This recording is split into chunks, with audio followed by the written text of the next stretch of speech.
বান্ধবী রে, আমি মনে হয় বেশি দিন আর বাঁচতাম না। কেন, কি হয়েছে তোর? ডাক্তার কইছে দিনে 24 ঘন্টা টাকার ভিতরে থাকতে। আমার নাকি রক্তে টাকা নাই, কিডনিতেও টাকা নাই, হার্টে টাকা নাই। ও মা গো, কথা কইতেও কষ্ট হয়, কোথায়ও টাকা নাই। তুই এক কাজ কর, আমার কিছু টাকা ধার দে। কয় টাকা? আরে বেটা, কয় টাকা না, 1 বস্তা টাকা। বান্ধবীরে তোর জানেও টাকা নাই। এটাও ঠিক কইছো। তাহলে এক কাজ কর, তুই মইরেই যা। তুই এই কথাটা কইতে পারলি বান্ধবী? ধর আমি বড় লোক হয়ে গেলাম। আমি বড় লোক হওয়া মানে তুই বড় লোক হওয়া, তুই আমার একমাত্র বান্ধবী। হ্যাঁ তা তো। তাহলে এক কাজ কর, তুই আমার 1 বস্তা টাকা দে।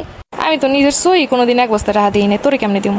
বেস্ট ফ্রেন্ড হইয়া বেস্ট ফ্রেন্ডের জন্য এইটুকু করতে পারবি না? থাক, লাগবো না এমন বান্ধবী যে বান্ধবী মরার আগে একটা শখ পূরণ করলো না। মনে করে দেখ তোর জন্য কি না করছি। ক্লাসে একদিনও কোনোদিন বই নিয়ে আসিস নাই, আমার বই দিয়ে সারা বছর ক্লাস করছিস। সারা বছর আমার টিফিন দিয়ে টিফিন করছিস। এমনকি তোর জন্য আজকে একটা বয়ফ্রেন্ডও বানাই নাই। একটা বয়ফ্রেন্ড থাকলেও নাইলে 1 বস্তা টাকা চাইতাম। আরে বান্ধবী, এই বান্ধবীর জন্য সারা বছর এত কষ্ট করলাম। ভাই তোর সাথে আর 10 মিনিট কতগুলো আমার মাথায় হ্যাং হয়ে যাইব। বান্ধবী, এমন সময় আছে, 1 বস্তা টাকা দে।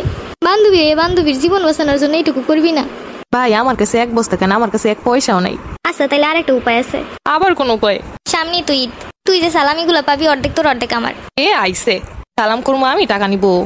যা, লাগবো না তোর মতো বান্ধবী। তোর কাছে 1000 টাকা দাঁড়ছিলাম, তুই দিছিলি? টাকা না থাকলে কোন জায়গা দিয়ে দিমু? তাইলে দেখ, আমার কাছেও টাকা নাই। কত বড় মিথ্যা কথা। বান্ধবী হয়ে যা তো বান্ধবীর একদিনের জন্য ভালোবেসে থাকিস। বিকাশ নাম্বারটা পাঠিয়ে দিমু, অনেক পারলে 10-15 হাজার টাকা পাঠিয়ে দিস। যাই হোক, এবার একটা ঘুম দে, ঘুমাই ঘুমাই যদি আবার টাকা স্বপ্ন দেখি, সেটা একরকম শান্তি।